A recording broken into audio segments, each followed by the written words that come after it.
네, 이 종북주사파 586 운동권 정치를 이제는 청산해야 된다.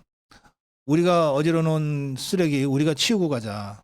이게 그 70년대 80년대 민주화 운동을 했던 사람들이 내일 민주화 운동과 관련돼서 모임을 갖습니다.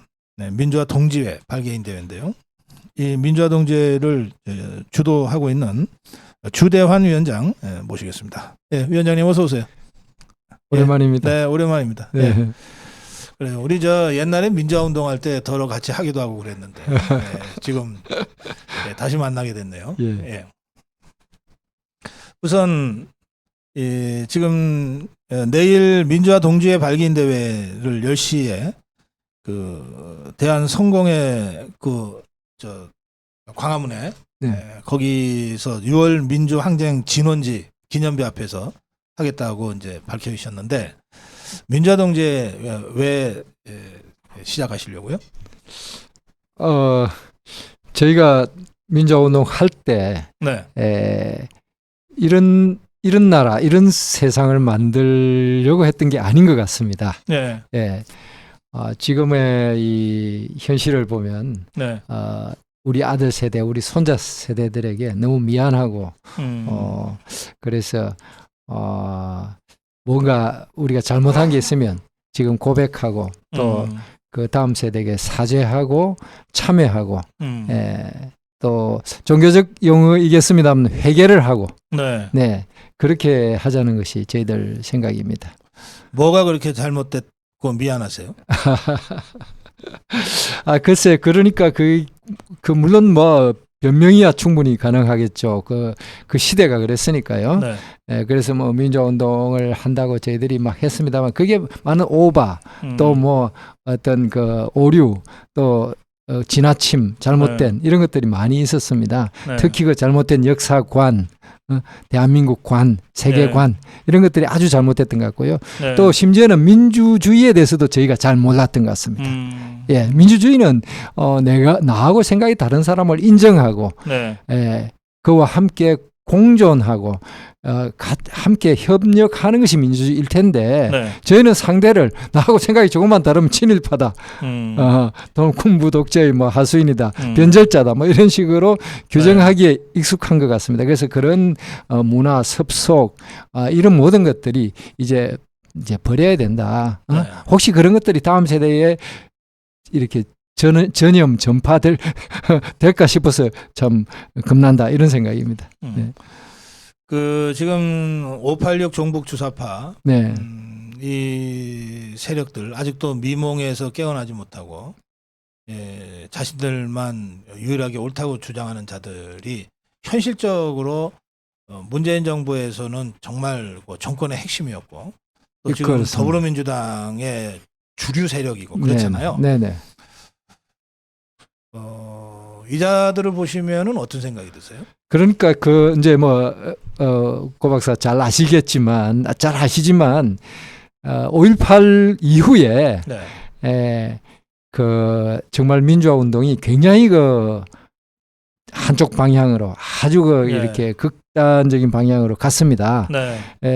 왜냐하면 이제 5.18이라는 게 어떻게 민주공화국의 군대가 공화국의 시민을 향해서 총을 겨눌 수 있느냐 이래가지고 이제 우리 젊은 시절에 우리가 피가 거꾸로 쏟는 이런 속에서 그냥 이성을 좀 상실하고서 막 북한도 우리 편이다 이런 우리 편일 수 있다 뭐 이런 쪽으로 갔던 거 아니겠어요? 근데 이제 이 586이라 지금 우리가 말하는 586이라는 그 세대는 아주 그게 심하게 나타났죠. 그래서 이제 주사파라는 게 나타난 것인데 이들이 이제 나이가 들고 뭐 시간이 흐르고 또 많은 현실 변화 속에서 좀 이렇게 성숙한 어떤 이 통합적 사고 이런 걸 가져야 되는데 그렇지 못한 사람들이 너무 많은 겁니다. 너무 많고 특히 그 중에서도 민주당의 뭐 국회의원이나 뭐 지도자를 지금 하고 있는 사람들이 너무 많고 이들이 참 중요한 그 뭐 사회 각계각층에도 그들이 이제 퍼져 있습니다만 정치권에도 그들이 이제 주역이 되면서 많은 문제들이 나타나고 있다. 지난 정부의 5년 동안은 바로 그들의 전성기고 그들의 잘못이 바로 드러난 그런 시기였죠. 예. 우리 주대한 위원장님 모시고 말씀 중입니다만 그 60년대부터 70년대, 80년대에 걸쳐서 이 민주화 운동을 했던 우리 선배들을 보면 지금도 현역에서 활동하시는 분 중에는 이제 장기표 선배나 이런 분들이 계신데 우리 주대한 위원장이나 생각은 좀 시대 상황에 따라서 바뀔 수 있어도 가난하게 살기는 그때나 지금이나 똑같은 것 같아요. 아니 기표 형님은 어떻게 된 게 뭐 맨날 밥값도 없이 다니시는지 그렇단 말이에요. 그리고 저는 그게 이제 우리 민주화 운동을 했던 사람들 입장 그 사고 방식에서는 뭐 너무나 당연한 거고 그런 거였는데 뭐 일부러 가난하게 살자는 얘기는 아니지만 지금 586들은 이미 기득권이 됐어요. 그리고 이들의 그 생태계를 막 이중삼중으로 쳐놔가지고 우리 70년대, 80년대까지의 민주화운동 세대하고는 완전히 모든 게 다 달라요. 뭐 이를테면 강남에 그 집주인 되는 게 꿈이다. 뭐 이러면서 운동 이 586을 뭘 이끌고 이러잖아요. 그러니까 그런 세대들을 보면 글쎄요. 우리가 진짜 좀 제대로 잘못 가르쳤구나 하는 생각도 들고 완전히 우리하고 뭔가 좀 다른 것 같은 느낌도 들고 말이에요. 그게 아마 그랬던 것 같습니다. 그 586 세대 그러니까 즉 82, 83, 84학번들 네. 이때는 이제 학생운동이 그 세대 전체를 완전히 장악하게 되는 거죠. 그렇죠. 예, 예. 그렇게 되면서 그 세대의 주류가 되고, 네. 예, 그 세대의 모든 것을 이렇게 이끄는 입장이 되면서 어쩔 수 없이 예를 들면 DJ 대통령께서도 뭐 젊은 피를 수혈한다. 그 친구들의 지지를 우선 받아야 되니까 또 끌어들이고 또 YS 선생도 뭐 YS 대통령도 또 뭐 어떻게 그들을 무시하셨고 이렇게 하다 보니까 이들이 이제 완전히 그 정치권을 비롯해서 모든 데서 이제 그 주요한 자리를 차지하게 되는데 그러니까 그들이 그 세대 전체의 운동권이 그 세대를 장악하게 된 것이 당장 87년에 민주화가 되는 데는 어쩌면 도움이 되었을지 모르지만 그것은 두고 네. 지금 한국 사회에 부담이 되고 있다. 이렇게 봅니다. 제가 그 감옥을 살았던 게 80년, 87년인데요. 그때 저하고 같이 감옥살이를 했던 학생들이 82학번, 83학번들이거든요. 네, 그렇습니다. 그러니까 이제 막 종북주사파가 대학을 막 장악해 들어갈 그 무렵이에요. 그때 제가 감옥에서 그 학생들, 저는 이제 대학 시간 강사로 있다가 감옥을 갔기 때문에 그 각 대학의 학생회장이나 무슨 투의장 하는 친구들도 저한테는 선생님이라 그랬어요. 제가 학교에서 걔네들 가르쳤어요. 네. 그 얘기를 해보니까 너무 무식한 거예요. 그리고 천박한 거예요. 네, 그래서 네. 내가 그때 정말 큰일 났다 싶더라고요. 그렇습니다. 네. 그러니까 무식하고 천박하다는 게 그냥 하는 말이 아닙니다. 제가 조사해봤어요. 우리 이를테면은 김소월 선생부터 시작한 20명의 시인 이름을 쭉 썼어요. 네. 김지아 선생. 예. 그다음에 염상섭, 예. 김동리 선생부터 시작되는 20명의 소설가 이름을 썼어요. 예. 어디 귀퉁이에 있는 분들이 아니고 박경리 선생. 예. 넌 한 번이라도 읽은 시인이나 읽은 소설가 있냐? 그러니까 20명이니까 전부 합쳐서 40명이잖아요. 예. 이 친구들 다 대학에 뭐 레노라 하면은 누가 난 서울대 누구다, 고대 누구다 하는 애들이 2명, 3명밖에 못 적어냈다니까. 아니 그러니까 이게 얼마나 천박한 거냐고요. 그때 제가 정말 이거 큰일 났다 싶어요. 박사. 저는 이제 제 식으로 표현하면은 무식하고 건방지다. 건방지다 이렇게 저는 표현합니다. 그러니까 이제 이 친구들이 세상을 그냥 손바닥 뒤집듯이 할 수 있는 걸로 이렇게 그때부터 생각을 했어요. 애들이 아무도 또 말리지도 못했고 그 예. 5.18 이후에 그 분위기란 게 대학가의 분위기란 게 그랬죠. 아니, 그래서 저는 이제 그래도 대학에서 애들 가르치다가 감옥을 가가지고 내가 야단은 칠 수 있었어요. 야, 니들 어떻게 이렇게 무식하냐? 그러면서 어떻게 애들한테 고 박사 같은 선생님은 그때 더 물었습니다. 앞에 서냐 이랬는데 네, 더 물었습니다. 그 후에 제가 이걸 알게 됐다니까요. 네, 이것들이요. 네. 이 우리 주대한 위원장이나 선배 세대만 해도 뭐 어쨌든 뭐 몰래라도 어디 가서 저 뭐 칼막스 책도 볼라 그러고 뭐 네. 레닌 책도 볼라 그러고 네. 뭐 김재하 선생 오적도 구해서 보고 막 이랬잖아요. 네. 이것들은 그게 아니에요. 이게 북한 방송 그냥 딸딸 외우는 거가 얘네들 전부 다였다는 걸 제가 뒤늦게 알았다니까요. 그러니까요. 그러니 거기에 무슨 저 교양이 있고 그 삶의 고뇌가 있고 네, 그렇습니까? 그렇습니다. 김일성이가 낙엽 타고 저 나뭇잎 타고 압록강 네. 건넜다고 믿고 예. 있는 그러니까 그 애들이. 친구들이 무식하고 건방진데다가 예. 아주 권력지향적입니다. 예. 예, 그리고 현세적이고 돈과 권력을 쫓는 이런데 아주 귀신 같은 그리고 이제 이 친구들이 네트워크가 워낙 좋기 때문에 아주 잘 조직화되어 있기 때문에 네. 지금 무서운 기득권이 되고 있습니다. 그렇죠. 이 친구들이 무서운 네. 기득권이 되고 있고요. 네. 예, 그들의 이해관계 때문에 이 노동계획이나 연금계획 당연히 해야 될 것들이 무려 지금 뭐 어떻게 보면 10년씩 이렇게 그 뒤로 미뤄지고 있습니다. 네. 네. 알겠습니다.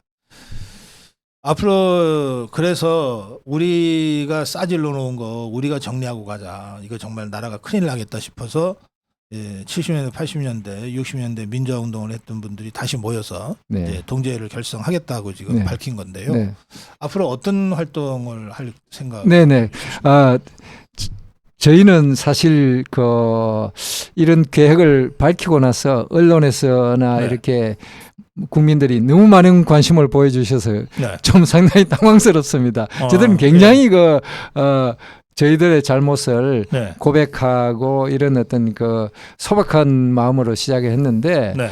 너무 많은 관심을 보여주시고 특히나 설거지를 하겠다라는 거를 갖다가 좀 너무 정치적인 어떤 메시지로 또 너무 공격적인 어떤 언어로 이렇게 해석해 주시는 것 같아서 조금 당황스러운데요. 네. 저희는 정치보다는 역사 문화 예. 방면에 더 많은 관심을 갖고 있습니다. 예. 역사 문화적으로 정말 이게 이 치워졌어야 될 이게 뭐 설거지가 진작 되었어야 될 것들이 너무 오래 남아 있는 것들이 있다. 네. 그것이 특히 뭐냐 해방전후사의 인식으로부터 비롯된 잘못된 대한민국관, 네. 대한민국 역사관입니다. 네. 네. 그거는 제가 생각해 볼 때는 대한민국이 건국된 지 뭐 20년, 30년밖에 되지 않았던 시점에 아직 대한민국이 굉장히 불안정한 존재였을 때, 그렇죠. 또 발전을 과연 할지 어떻게 될지 알 수 없을 때, 미군만 철수하면 뭐 일주일도 생존이 가능하지 않은 나라일 때 만들어졌던 역사관입니다.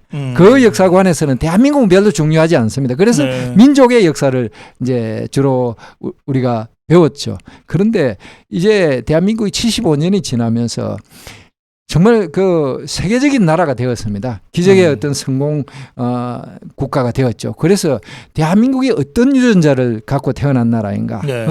대한민국의 어떤 요소들이 어떤 분들이 어떤 고생해서 이렇게 만드는 멋진 나라를 만들었는가에 네. 대한 관심이 지금 나타나고 있고 이러한 새로운 어떤 대한민국관, 대한민국 역사관이 네. 바로 젊은이들에게 이제 전수되어야만 하는데 여전히 뭐 여러 이른바 뭐 좌파라고 불리는 그쪽에서 그런 어떤 해방전후사 인식 유에 대한민국 역사관이 아직도 시민 뭐 교육이다 무슨 뭐 민주 시민 교육이다 이런 미명하에 계속 재생산되고 있습니다. 예. 그래서 이거를 우리는 이 어떤 해독하는 데에 주로 우리 힘을 우선 쏟아야 되겠다 이런 생각을 많이 갖고 있습니다. 네, 알겠습니다. 네. 우리 주대한 위원장님은 감옥 몇 번 다녀오셨나요? 제가 4번을 갔는데 예. 뭐 학생 때 3번을 갔고요. 나중에 또 한번 아주 뭐 나이도 뭐 먹을 만큼 먹어서 한 번 더 갔는데요. 네. 그때는 뭐 조금 노동운동 관계로 가가지고 또 거기다가 뭐 약간의 그 사회주의 관계. 물론 이제 그 뭐 기억하실는지 모르지만 저희가 이제 집단 전향을 한 후에 전향하기 전에 행동을 사건으로? 이제 뒤늦게 예, 예. 이렇게 그 알겠습니다. 해서 예. 했던 것입니다. 학생으로 또 전향한 후에 그 전에 했던 행동으로 네. 4번 다녀오셨으면 중정 남산이라고 하는 네. 중정 중앙정보부 수사실이나 또 치안본부 남영동 대공분실이나 이런 데 끌려가셨을 일은 없었을 것 같은데. 아니 저는 그 경험이 저기 있었습니까? 홍제동 분실에 갔었고요. 홍제동 분실에. 예. 그 뭐 여러 군데 아마 그런 있죠. 있었겠습니다. 뭐 남영동 그리고 있고, 이제 홍제동 있고. 부마 항쟁 때는 제가 이제 부산 합동수사본부에 가서 아주 뭐 그때 정말 좀 강도 높은 고문을 받으셨군요. 아니 뭐 수사를 아주 상당히 강도 높게 받았죠. 그 이제 우리 그 민주화운동 동지회에 모이시는 네. 그 분들은 대개 다 그런 경험이 있어요. 학생운동을 했거나 노동운동을 했거나 다 당시로서는 자칫하면은 이제 국가보안법 사범으로 몰렸기 때문에 치안본부 대공분실이나 홍제동 그 대공분실이나 이렇게들 이제 다 끌려가서 이제 영장 없이 열흘 20일 구금당한 상태에서 고문도 받고 강압적인 수사도 받고 했는데 최근 들어서 이제 다시 나를 차라리 남산이나 남영동으로 보내서 고문하라고 주장했던 자 있습니다. 아니 근데 제 기억으로는 가고 싶다고 갈 수 있는 게 아니 제 기억 없는데 그 지금 없어요. 남산도 없고 남영동도 없지만 남영동 대공분실은 무슨 민주화 무슨 운동하는 무슨 센터로 바꿔놨어요. 근데 없지만 이제 많은 분들이 이제 조국이가 그렇게 주장하는 걸 보고 저 사람도 옛날에 감옥 남영동이나 남산에 끌려가서 고문을 받았었나 하는 거예요. 제 기억으로 아무리 떠도 이게 기억을 해봐도 없단 말이에요. 그래서 사실 제가 두 가지 느꼈어요. 진짜 고문 받아봤던 사람은 진짜 겁나서라도 그런 얘기 못한다. 끔찍하죠. 네? 정말 지옥과 같은 곳인데 그걸 다시 보내달라. 아니 이 586이라고 하는 것들이 이런 수준이라니까요. 네? 그 사고방식의 천박함이나 가벼움이 말이죠. 아이가 참. 그 많은 국민들이 관심을 보여준다고 그러셨는데 사실 국민들이 이제 좀 스스로 정리하겠다 그러니까 정말 만시지탄 늦었지만 정말 다행스럽다. 사실은 60년대, 70년대, 80년대 민주화운동 했던 그 세대들은 당시에 당대의 그 동지들, 친구들이나 지인들로부터는 존경받았거든요. 우리는 용기 없어 못하지만 저 사람들이 한다. 저는 제 친구들한테 그런 얘기를 많이 들었습니다.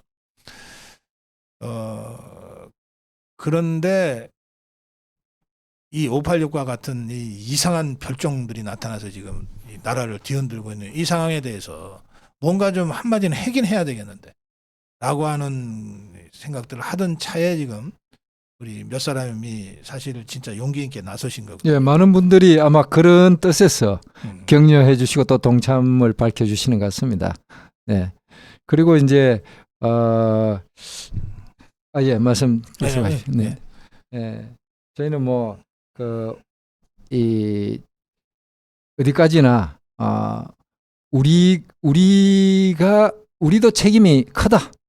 우리가 책임이 많다. 이런 입장에서 누굴 따지고 누가 어떻다 누구한테 책임을 미루고 누구 탓을 하고 이런 게 아니고 우리가 어떻게 보면은 그 일원으로서 우리 책임이 크다는 걸 인정하고 국민들과 또 다음 세대 젊은이들에게 용서를 구하고 조금이라도 이렇게 이제 다음 세대가 새로운 잔치판을 벌릴 수 있도록 흐트러져 있는 이런 그릇이며 이런 것을 좀 치우겠다 이런 생각입니다. 알겠습니다. 내일 10시인가요? 10시에 거기 성공회에서 무슨 또 누가 또 그쪽 친구들이 작용을 했는지 그 비석 앞에서 그 공터입니다. 그 비석 거기서 뭐 하겠다는 걸 또 못하게 뭐 어쩌고 해서 네. 곧 들어가는 입구에 서울시 의회 그 예. 앞입니다. 거기서 하기로 했습니다. 아, 그래요? 네네. 그 아마 그 비서 앞에서 뭔가 그런 행사를 하는 게 뭐 치졸하다. 그렇게 아마 불편한가 봅니다. 치졸하다. 네네. 성공회 87년 6월 음. 민주항쟁할 때 직선제 정치 국민운동 본부 네, 거기서 아마 회의를 하고, 네. 회의도 하고 네. 또 이제 결성식도 하고 네. 또 그 바로 앞에 있는 그 세실이라는 레스토랑 지금은 이름이 바뀌었습니다. 맞습니다. 거기서 네. 민주화운동의 선배들이 기자회견 회합도 하고 네. 기자회견도 네, 하고 네, 그랬던 곳이라서 네. 이제 다 그 당시에 그런 행동과 그 경험을 갖고 있는 분들이라 거기서 하자고 했던 것 같은데 그것조차 지금 못하겠다고 막아서고 내쫓아버린 상황입니다. 그런 상황에서 서울시 의회 그 광화문 집회하면은 늘 거기까지는 쭉 이렇게 그 우리 자유파들이 열을 지어서 쓰잖아요. 앉아서 하시잖아요. 그 서울시의 앞은 뭐 그 성공회하고 관계없는 곳이니까 그 앞에서 한다 그러니까 여러분들 내일 1시부터 광화문 국민대 혁명이 있는데 보통은 왜 한두 시간 전에 나오시잖아요. 기왕이면 내일 10시에 서울시 의회 앞에서 일단의 그 스스로를 돌아보고 성찰하고 반성하고 우리가 어지러 놓은 쓰레기는 우리가 치우겠다고 하는 결심을 서로에게 다지는 민주화운동 동지회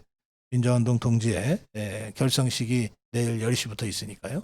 저는 10시까지 방송 마치고 빨리 나가려고 합니다. 가서 우리 민주화운동 동지회 오랜만에 아마 선후배들 얼굴을 많이 볼 수 있게 될 것 같은데 그 모임 참석하고 1시에 광화문 국민대혁명 취재도 하고 돌아오겠습니다. 여러분들도 조금 일찍 나오시는 분들은 여기 서울시 의회 앞에 함께 나와서 함께 해주시면 힘이 되겠습니다. 민주화 운동 동지에 이끄시는 주대한 위원장과 말씀 나눴습니다. 마무리 한 말씀 하실래요? 아닙니다. 충분히 말씀드렸습니다. 네. 그러면 여기서 마무리하겠습니다. 주대한 위원장과 함께했습니다. 오늘 월요일 아침 방송 마무리하고 오늘 저녁에는 아까도 잠깐 말씀이 나왔습니다만 우리 현대사에 대한 관심들을 많은 분들이 정말 폭발적으로 갖고 계신 것 같아요. 그래서 저희들한테도 현대사 특강을 좀 더 많이 해달라 그런 말씀하시는데 제가 어제 인천 사랑제일 침례교회 가서 근대화 대통령 박정희 주제로 특강하고 다들 좀 울먹울먹하면서 헤어졌습니다. 그 영상은 사랑 침례교회에서 먼저 올린 다음에 저희들이 편집해서 올려드리겠고요. 오늘 저녁 9시에는 일제시대 독립운동과 해방과 건국이라는 주제의 특강을 저희들이 준비했으니까 많은 분들 함께 해주시기 바랍니다. 월요일 아침 생방송 주대한 위원장과 함께 인사드리고 마무리하겠습니다. 내일 아침 8시 생방송으로 여러분 다시 뵙겠습니다. 고맙습니다.